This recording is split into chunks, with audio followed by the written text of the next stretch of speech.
Hey guys, what's going on? Kyle Krieger here, and today I have a special guest with me. Hi, Miles J here. If you hear an echo, it's because I'm in my new place with no furniture, and that's why it's so plain, but we're just gonna go with it. It's barren. For the beginning of Pride Month, I thought we could talk about coming out and just offer a supportive video on what it might be like, what may happen, or just our experience. Yes. Okay. When you started to come out, what were your feelings about coming out? Can you describe that? Always knew that I was gay, but like I would do like little things to kind of like test my parents on like how they would react to other like LGBT issues or gay issues. I'd be like, oh, why won't they just like let them love who they love? And my mom, she was just kind of like, I don't understand why either.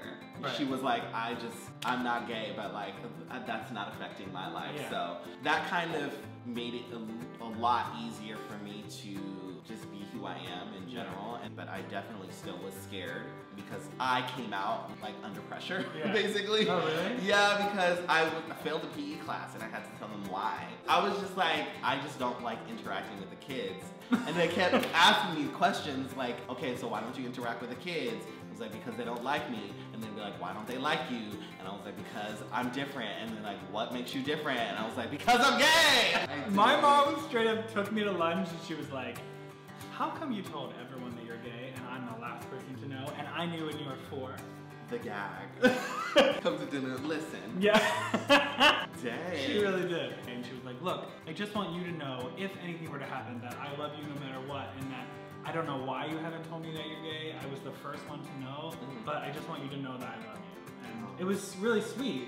So scared before that, and I was like feeling so much guilt. Like the first time I kissed a boy, I felt like I was gonna throw up. Like I thought, I was like, I'll never be able to be comfortable with this.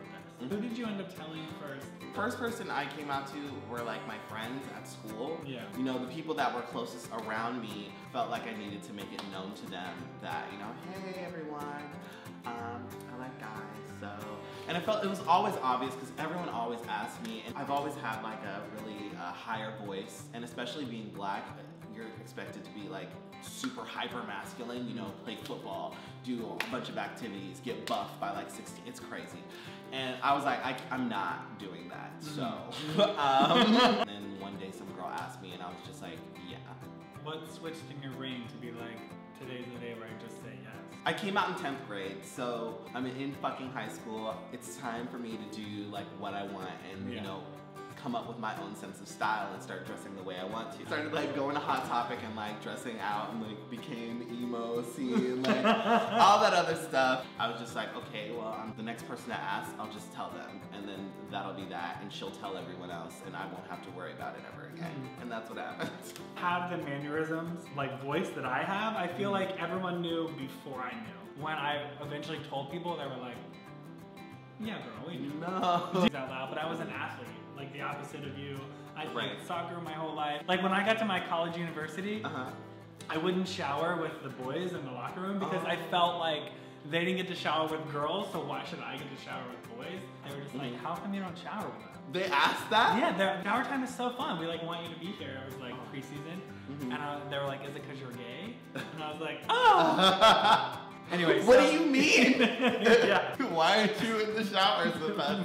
Right. Oh my god. When do you think is the right time for her to say anything about it? I don't know if there is a right time. Yeah. Maybe just whenever you feel safe and comfortable in yourself enough to, you know, ask your parents to sit down with you, your parents or your friends or, you know, other extended family.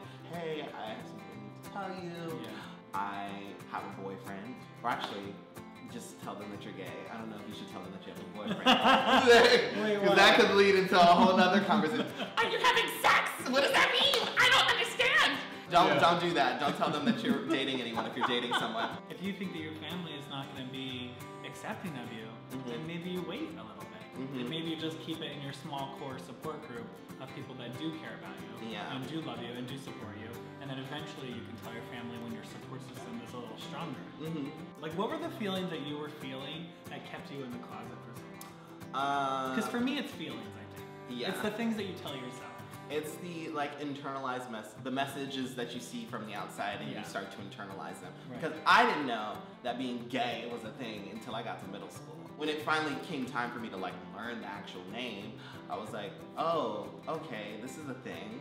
And it's definitely not good because they're like calling me out on it and like saying things. So I'm just gonna keep it under wraps for a little while. You end up hearing these things and hearing what people say around you, and you internalize those messages and you say, am I like that? You know, do I need to change? Something that you will have to work on for the rest of your life. Yeah. I had internalized so much of that homophobia and fear, the ability to not understand or grasp that someone else could be different, that I was engaging in behavior that I'm not proud of. Calling people gay, like bullying them basically. And that was all just because I was so scared of who I was, and I had to like go clean my side of the street and like make amends for all of that. And you know what else that's a part of is survival. Because a lot of people end up thinking that they have to do that in order to pass in like this straight masculine world. To push the blame or the spotlight away from them. To be like, hey, look at that other you know, queer over there who looks really effeminate. Like an easier target. Yeah, that's happened so much. And you just gotta be the bitch that knows that they're not talking about you, they're talking about themselves. Yeah.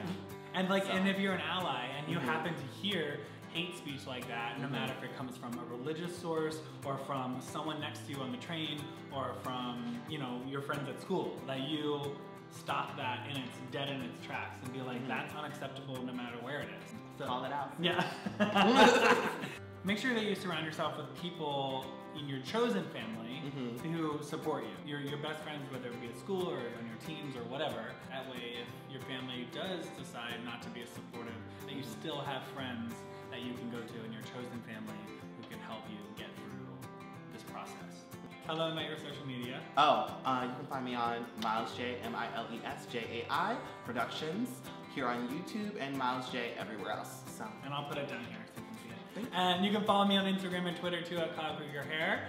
And you're already on my YouTube channel, so that's it.